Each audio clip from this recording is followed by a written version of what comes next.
الذين آذوا موسى فبرأه الله مما قالوا وكان عند الله وجيها. يا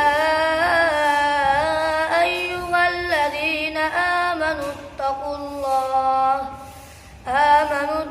الله وقولوا قولا سديدا يصلح لكم أعمالكم ويغفر لكم ذنوبكم ومن يطع الله ورسوله فقد فاز فوزا عظيما.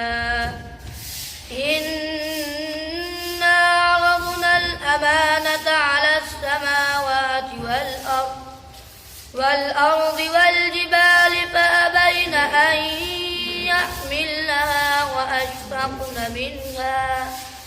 وأشفقن منها وأملها الإنسان إنه كان ظلوما جهولا.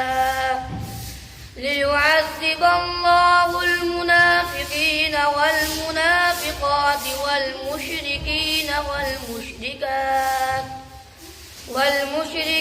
والمشركات ويتوب الله على المؤمنين والمؤمنات وكان الله غفورا رحيما. صدق الله العظيم.